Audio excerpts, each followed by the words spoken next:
Welcome to the Crazy Cool Family Podcast with Don and Suzanne Manning.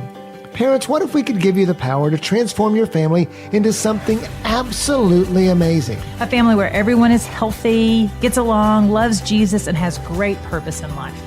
Hey, let us flip your thinking to unlock the power God has given you to create your own Crazy Cool family.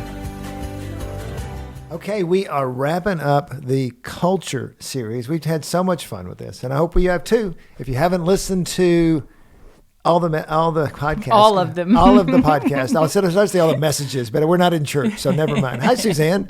Welcome. Hello.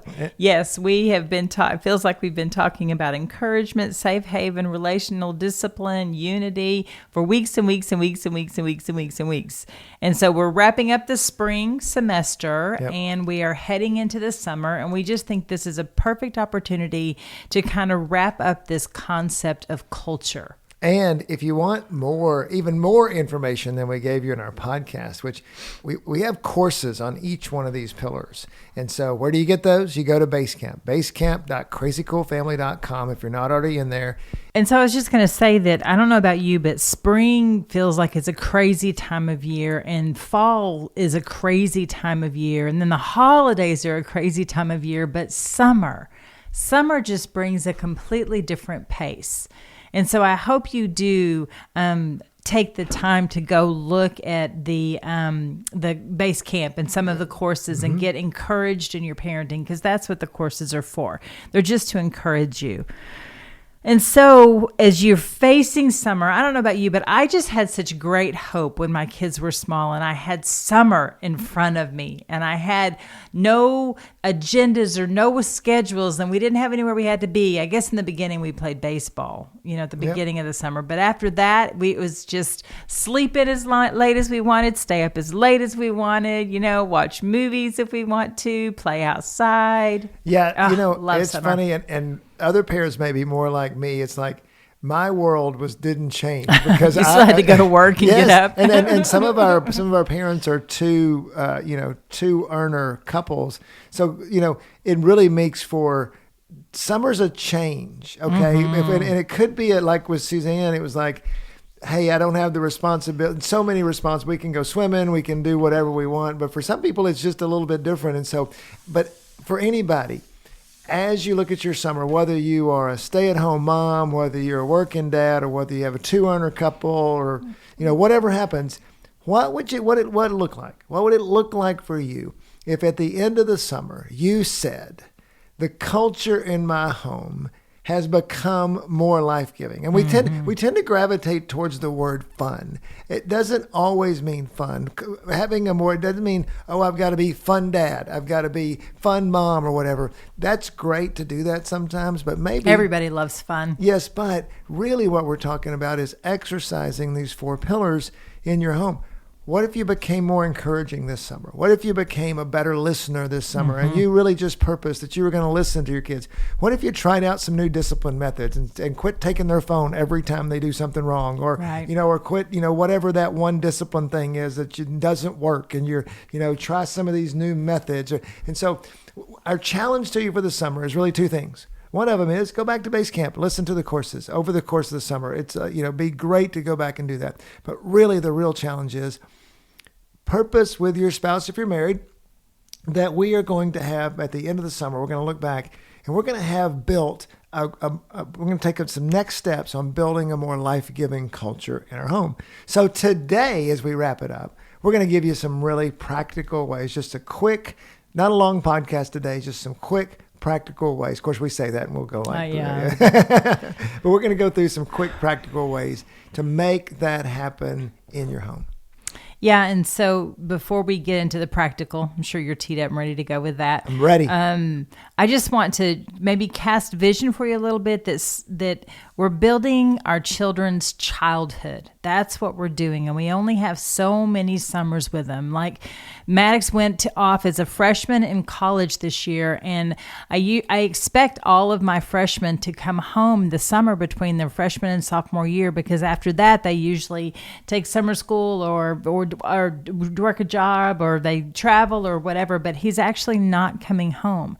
And so I had 18 summers with him. And that was it, 18 summers. And so just know that you're on the clock with your kids. And with each summer that's coming, you're getting to build their childhood. And what I mean by that is when you take time, when we are intentional, when we make memories, that's what they remember. They might not remember all of it, but they will remember how they felt about it. The joke in our house is that Maddox and McCade said, yeah, we didn't have a childhood because we were caught up in the older girls. They had their activities and we were doing the things that they liked and they did. And it was not like Legos and things like that for the little boys. Anyway, I just wanted to just kind of plant that seed in your minds and in your hearts that what would this summer look like if we invested in our children's childhoods? Yep. And so at the end of the summer, what's your summer going to look like? What are you going to say about your summer? Are you going to say, wow, man, that was a crazy, stressful, kids were all in our, just annoying? Or are you going to say, hey, we took the culture of our family to a new level as we tried some things? And so practically, now can we get practical? Sure. And so practically, what does that look like? For encouragement, for example, what if you just propose that you would start each day as you saw your kids, or the first time you saw your kids, whenever that be. Sometimes I wouldn't see my kids till 7:00 at night because I would come home, but I would miss them. They wouldn't be up when I was up going to work. But maybe the first time you see them. But it's fine because it doesn't get dark till 10 in the summer, so you still have plenty of time to hang out with them. But what if, you just told them something amazing about them every day? You purposed that you were going to say something amazing about them, and you really blessed me with your laughter, whatever that is, and you become a more encouraging person just taking a step into that foray of encouragement. Yeah, I love that idea. And that's a super easy one, and it will radically change your culture if you just choose to say positive, encouraging things to everybody you see. I mean, go ahead and include your spouse in that too. Your wife will love it, husbands, if you say something, honey, you look so lovely today, or this dinner is fabulous, or wow, the house is clean, or the children are happy. Anything you notice that's positive, anything at all will give you credit. I mean, and then wives, if your husband's been out and about in the world all day long, he's probably been beat up. And so what can you say to them? How can you be grateful? Thanks, honey, for leaving the house and leaving the nest and, staying up late and getting up early and making all the money to let us stay home and have fun. Yeah. And so encouragement, just thinking about encourage extravagantly, correct carefully. Summer's a time where maybe the rules don't have to be as much. And you could be a little bit more lax with things because you don't really have all the priorities maybe that they have for the normal school year. Mm-hmm. I mean, in another way, you don't have to just encourage with your words. You can encourage with your actions too. Include your kids with what you're doing or join them in what they're doing. And so if they're playing a game, play the game with them. If they're swimming, oh my goodness, we had a pool for a season and they loved it when we got in the pool with them. They absolutely loved it. They thought that was the funnest thing. And so you can be encouraging by joining them in whatever it is that they're doing. Yeah, same thing remember the next one was Safe Haven. We just really learn how to listen to our kids. And so often summer brings about times to listen. It could be in the car on vacation. It could be, going to get ice cream or whatever. Yeah. There's just a more relaxed state of mind and a great time just to chill out and to really learn how to listen to your kids. Just being and I've already said it once, but to be intentional. And so that's a great thing to change your culture, is to think about, okay, how am I going to listen to my child? How am I going to listen to my, spouse? I'm just going to take a little bit of time and I'm just going to let them talk and talk along with them, and listen and just engage in conversation. Like I said, that I just think that in all the other seasons, we're rushing around trying to get places and do things. And the summer just creates space for us to be able to It creates space to play. It creates space to, one of the things that we talk a lot about with Safe Haven is just simple eye contact, especially if you have little kids. Even with teenagers, with little kids, it's more like getting down on their level. When you come home, not talking down to them, but getting down their level. With a teenager, it may be just putting your phone away and So and just good. being a Yes. person that's going to listen to them, because the summer creates new experiences. So a lot of times they're doing things or going, hey, we went to the water park today, or we went to wherever. Okay, that's a new experience that they have. Who'd you go with? What? Not an accusatory way. Wow, who'd you go with? What slides were fun? Just asking those questions and not putting your phone down and looking at them and saying, hey, I'm interested in what you're doing. If you get to the end of the summer and your kids say, wow, Dad was much more interested in us this summer than he's ever been. You have had a big win for your summer and your relationship with your kids. Oh, so good. And then I do think that summer creates an opportunity to relationally discipline our children at a whole new level. And I remember as the kids were little thinking, wow, interacting with them all day, every day, and not having school and not having activities for them to go to can be exhausting. Can we get them some activities? That's what some parents are saying. How many weeks can we do vacation Bible school at how many different churches? But so it is an opportunity, though, for you to press in. If there's something that your child's doing, a behavior that you're not loving, then summer is a great time to work on that and to go back in and just see it through the eyes of the child. Try to understand or process the why they're doing that, or explain to them the why you don't want them to do that. I mean, let's say, for example, a lot of times in summer, the siblings are around each other more. Oh, yeah. That's so a good one. And there's one that you can go, and sometimes parents are going, oh my goodness, this is going to drive me crazy. What if it's, we always talk about how discipline is really opportunities. Yes. There are opportunities to invest, and so you kind of get a more of a repeat of those things. So again, summer creates massive opportunity for you to discipline your kids. And maybe you even say, hey, one of the goals this summer is we want to improve all of our sibling relationships. So you kind of set it out for them. And then when they're doing, hey, remember, that's what we're doing. We want to invest in our siblings. We want to make their lives better. We want to learn how to work together better. And you kind of cast vision for them, and then you can start to work on those things and it could be, Suzanne's also talking about things like, maybe this kid says shut up all the time. And so you're going to make, hey, this summer we're going to learn not to say shut up to our whoever, Right. We're going to kill that word. Yeah, that's good. We're going to stop sucking our thumb. Maybe, whatever it is that it is the thing that is happening. Yeah, that's good. That's good.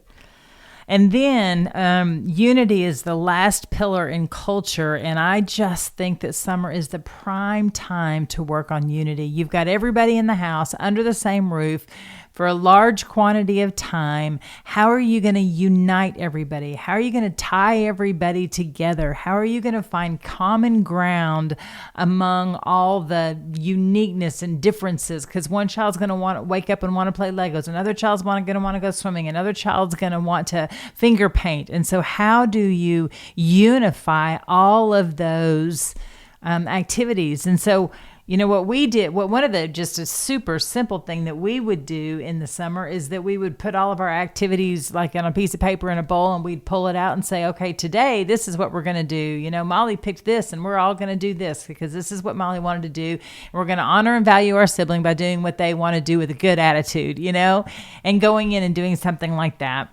So much of summer, I think, because it's different, is parents, how you set up things is super helpful in making them work. So, because it's not the routine. You're not doing the same thing. Everybody knows we go to school. We come back, we go home, we have, we do our homework, we have dinner, whatever. Summer becomes really different. So I think it's super important, like Suzanne was saying, hey, today we're going to pick out of the jar and we're going to do what Molly wants to do, and we're going to have a good attitude. Okay, now you set the stage for what your expectations are, because otherwise we think our kids know, but they really don't. And and sitting down with the 4-year-old and saying, guess what? And you can make it into a very positive thing. We're going to the pool today. We're going to have some fun, and, we're going to wear our floaties, and all this stuff's going to happen. The more you can set things up because of the change, what's happening in the summer, the better off you're going to be. And another thing I was just thinking as you were talking, Don, another thing I did at the beginning of each summer is we would have some project.